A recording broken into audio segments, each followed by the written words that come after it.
Bonjour à tous, dans la thématique des mauvaises postures, aujourd'hui nous allons parler des genoux valgus. Alors, les genoux valgus, c'est une affection qui touche au niveau du genou et qui est source de beaucoup de douleurs pour pas mal d'entre nous. Et il faut savoir déjà le détecter. Alors, il y a deux manières. L'une que tout le monde sait, c'est tout simplement les genoux qui se rapprochent. C'est ça que ça veut dire. Valgus, valgum, ça veut dire que ça se rapproche en fait. Celui-là, c'est la manière directe de voir les choses. Mais il y en a un autre que lui, on ne peut le détecter que lorsqu'on met dans une position de jambe fléchie. Parce qu'en fait, il faut voir que c'est l'axe de notre fémur, enfin de la cuisse exactement, par rapport à l'axe de notre pied en bas. Il faut que l'un ne se rentre pas et que l'autre ne sorte pas. Car ça peut se faire des deux manières. Ici, ce qui fait que vous pouvez avoir des personnes qui ont un genou valgus, ou les deux, ça peut être des deux côtés, les pieds sont parallèles, mais les genoux ont tendance à rentrer.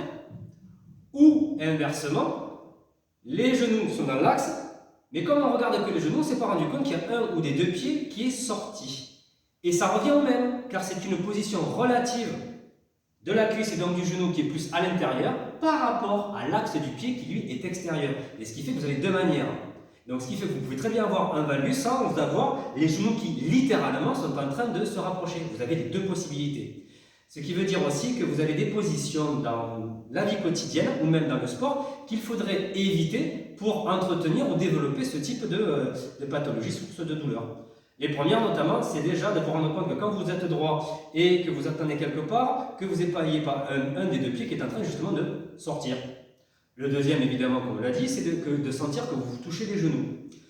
Vous avez aussi les positions de type assise, où lorsque vous avez dans une position assise, vous êtes assis et vous coincez vos pieds avec les pieds de la chaise ou de votre fauteuil, peu importe, et vous faites ça. En fait, debout, ça donne ça. Littéralement, vous l'entretenez. Vous avez aussi en position assise lorsque vous croisez comme ça. Vous êtes assis, vous croisez ici, en fait, vous êtes en train de proposer une fermeture, de faire rentrer les hanches. Et donc les genoux, parce que votre corps à chaque fois va toujours se modifier vers là où vous proposez, en particulier de manière inconsciente, vers là où c'est le plus proposé, que ce soit bien ou pas bien. Vous avez aussi, attention, dans les mouvements de sport, dans votre entraînement, lorsque notamment vous faites le travail de vos fessiers. Quand vous faites les mouvements de levée de jambes latérales, il faut faire attention que lorsque vous levez, il ne faut pas sortir que le pied. Là, j'ai gardé le genou dans l'axe devant, mais j'ai sorti mon pied. Si je remets dans l'axe, je reviens à mon pied qui est sorti.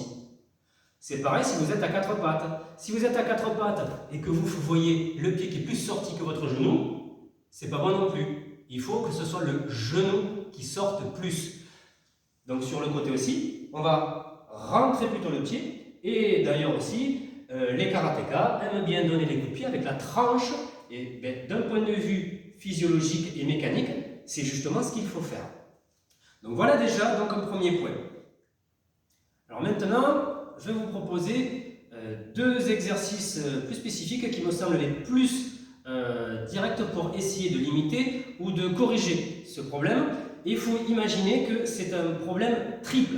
Ça joue à la fois sur la hanche, sur le genou et la cheville. Puisque quand je fais ça, je vais fermer ma hanche, en plus d'avoir fait une rotation, un décalé interne du genou, et éventuellement en plus, une fermeture latérale de ma cheville et de mon pied. Donc il faut que je puisse jouer un petit peu sur les trois. Donc il va falloir faire littéralement les exercices qui peuvent s'ouvrir. Alors j'en ai plein, mais là je vais me centrer sur deux, sinon la vidéo serait beaucoup trop longue. L'idée de fond, en fait, ça va être, entre guillemets, de reproduire donc cette ouverture. Donc finalement, au lieu de rentrer, d'ouvrir. Au lieu d'avoir le genou donc, ici qui est en rotation interne, mais en rotation externe, et d'avoir le pied non pas qui est vers l'extérieur, mais plutôt rentré intérieur. Et quand vous avez le tour, entre guillemets, on pourrait presque retrouver un petit peu le positionnement de la danse classique. Ne vous inquiétez pas, on ne va pas en faire. Alors, le premier exercice. Alors, vous allez vous mettre contre mur. Alors, moi, j'ai un espalier, ça, c'est pas un problème. Vous pouvez vous mettre devant. Pour la caméra, je me mets ici, de côté. C'est pour me tenir parce que ça va être un équilibre. Je vais tout faire sur ma jambe droite, mais vous pouvez bien sûr reproduire ça sur la jambe de gauche. L'idée de fond, ça va être de se mettre en équilibre, donc sur une seule jambe, et de fléchir légèrement. Et déjà, si vous voyez que spontanément vous avez le genou qui rentre par rapport au pied, c'est que déjà vous l'avez, alors soit de manière plus spontanée, ou c'est en train de se développer. Certains, c'est très franc dès le début. Et plus vous fléchissez, plus c'est dur. C'est pour ça qu'il ne faut pas aller trop loin dans les flexions quand c'est comme ça, parce que vous allez accentuer le problème des genoux, alors que vous voulez travailler par exemple les quadriceps. Priorité au placement qualitatif, le côté quantitatif musculaire, c'est plus tard. Donc vous allez faire une très légère flexion et vous allez volontairement orienter, faire sortir le genou, si possible déjà au moins avec l'axe de votre pied. Mieux encore pour la correction, pour arriver à être bien corrigé, il faut être capable de faire le surcorrigé. Plus loin que par rapport au pied. Là ici, si on regarde, j'ai l'axe de ma cuisse qui est plus grand par rapport à mon pied. Et vous allez voir que ce côté-là, ça va jouer donc à l'ouverture de la hanche, le positionnement du genou, et ça va jouer en même temps aussi sur la voûte plantaire. Car très souvent aussi, quand on a les genoux valgus, souvent vous avez les pieds plats, et ça développe aussi les hallux valgus. Ça a une incidence dessus. Donc ça c'est bien. Le fait de corriger dans l'autre sens, vous pouvez espérer donc limiter, voire corriger en partie ou totalité, aussi la partie du pied. Et donc vous allez voir que quand je suis complètement à l'intérieur, ça se voit ici, j'ai tout qui s'écrase et j'ai mon gros orteil qui a tendance à chasser à l'extérieur. Donc si je le faisais trop souvent, sans correction, sans compensation, je me développerais ce genre de problème. Et bien je vais faire l'inverse. Plus je mets vers l'extérieur, j'ai ma voûte plantaire qui se refait toute seule. Tac.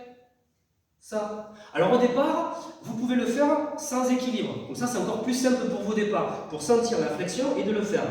Après, c'est de le faire donc en charge de votre corps, en équilibre. Et plus vous vous développez, plus vous pourrez le faire de manière un peu plus fléchie. Et vous sentirez que vous avez le quadriceps qui travaille, mais dans la bonne configuration. L'évolution supplémentaire, c'est de commencer à s'enlever plus ou moins en équilibre. Et de pouvoir le tenir un tout petit peu. Au départ, faites juste d'abord du 30 secondes.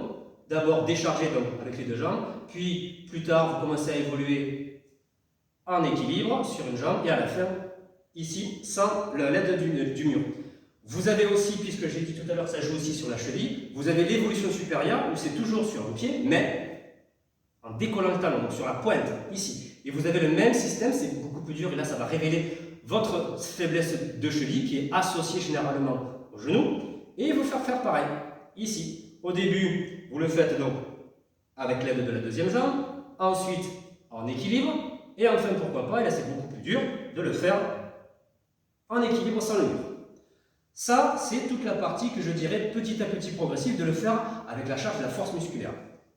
Alors, le deuxième que je vous propose, c'est plus sur une base d'étirement, et ça sera à partir du papillon, c'est-à-dire assis sur vos fesses, au sol, les genoux écartés, et vous joignez vos pieds. Alors, en fonction bien sûr de votre souplesse, certains seront plus loin, ici, certains seront là et tout, mais plus justement les genoux ont tendance à se rapprocher, plus ça veut dire aussi que vous en avez besoin.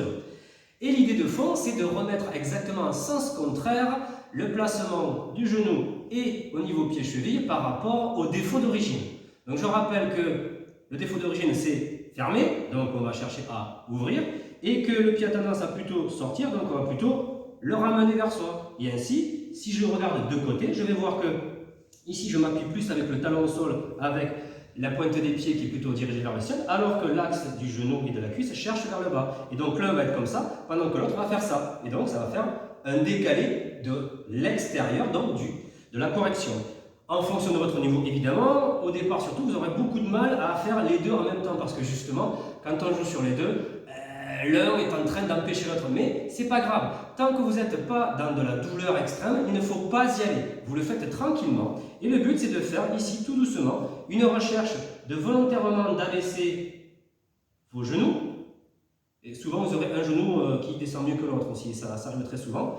En essayant de tirer tout doucement les orteils vers le ciel pour que vous sentiez plus un appui dans vos talons. Plus vous êtes souple, moins vous avez les défauts, plus vous allez sentir que vous allez pouvoir faire les deux en même temps. Et au départ, vous allez sentir que vous êtes très voûté parce que justement, le voûté aussi, c'est associé au fait que ce n'est pas assez ouvert de vos hanches. Donc il faudra faire aussi un troisième, le redressement aussi du buste. Donc vous avez trois possibilités d'action, trois possibilités d'évolution, pas tout en même temps, faites progressif. Au départ, cherchez le genou, puis le relever au niveau progressif de vos pieds, de vos orteils, pardon, et ensuite le buste. Et peut-être que pourquoi pas à la fin, vous pourrez avoir littéralement les genoux qui sont plus ou moins au sol, avec l'appui un peu plus dans les talons, tout en étant redressés. Et sur ce, il n'y a plus qu'à faire de votre côté. Allez, à la prochaine, au revoir.